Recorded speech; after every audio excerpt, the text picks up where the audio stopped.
Hi everyone, we will solve GATE 2021 question number 25. The velocity required to launch a space shuttle from the surface of the Earth to achieve a circular orbit of 250 km altitude is round off to two decimal places. For Earth, GME equal to 398,600.4 km cube second square and surface radius R naught equal to 6378.14 km. So this problem is related to two-body problem in the space-flight mechanics. To know more about it, you can refer to this NPTEL lecture. First, we will see what is the two-body problem. In two-body problem, there are two bodies, M1 and M2, where M1 is taken as origin, and from this origin, M2 is located at position vector r vector, and this position vector r vector makes an angle theta from the eccentricity vector E. This amplitude of this eccentricity vector is called eccentricity. This angle theta is also called true anomaly. If this theta is 0, then this r vector to the point at which this M2 will be is called periapsis. The line joining this periapsis in mass M1 is called epsilon. The velocity of this M2 is r dot, and the angle which it makes with the perpendicular of the position vector is called gamma, which is flight path angle. So if we apply the equation of motion, to find the equation of motion, we can apply the Newton's second law of motion. Here this r dot is acceleration of the body, and r double dot is equal to minus mu upon r cube r. Here mu is g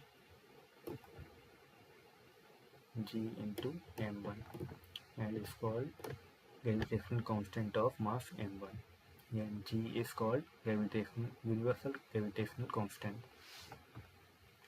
If we solve this equation, we will get r equal to h square upon mu 1 upon 1 plus e cos theta, where h is called angular momentum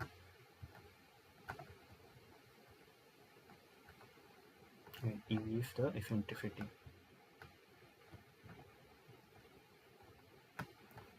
And the perpendicular velocity we will get as mu equal to mu upon h 1 plus e cos theta, and radial velocity is mu upon h e sin theta. So if we put e equal to 0 here, this equation is for any type of trajectory like circular, parabolic and hyperbolic or elliptical. It depends on value of e, which type of orbit you get. So if we put e equal to 0, it will be the circular orbit. If we put e equal to 0, this term will be 0, and r we will get as h square upon mu. From this we can get h equal to under root mu r. And if we put e equal to 0 here, then we will get perpendicular velocity as mu by h. And if we put e equal to 0 here, we will get radial velocity as 0. So net velocity will be equal to perpendicular velocity, which is nothing but mu by h. And we can put the value of h, which is mu into r from here, and we will get is under root mu by r. So for circular orbit, we will get r equal to h square upon mu, and velocity, orbital velocity is under root mu by r. Here r is the position vector. So to solve the problem, in this problem we have to find the velocity, orbital velocity at circular orbit of 250 km altitude. So let's say this is the planet with radius r naught, and the orbit is at h naught distance from surface. So from center, distance from center r equal to r naught plus h. Here the r naught is given at 6378.14 kilometer. 6378.14 kilometer plus high altitude is 250 kilometer.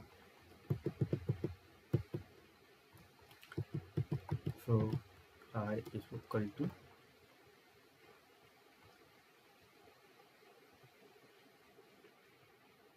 6628.14 kilometer. So in the circular orbit, velocity is given by under root mu upon r, and mu is nothing but g m e upon r. So here value of gm is given at 398.398,600.4 kilometer cube per second square. 398,600.4 kilometer per second square, and r is also 6628.14 kilometers. So both are in kilometers, so we can take it. So we get this is as the velocity. So now we will put this value in the calculator. So if we put this value in the calculator, we will get a 7.75484 kilometer per second. As we have taken this units in kilometer, that's why that's kilometer per second. So here we have to round off to 2 digits, so it will be 7.75 kilometer per second. So answer is 7.75 kilometer per second. Here it is not mentioned what is the unit, so you can also write this in meter per second, which is nothing but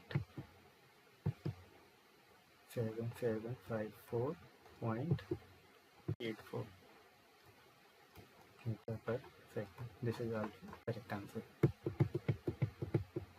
So we got this as the answer.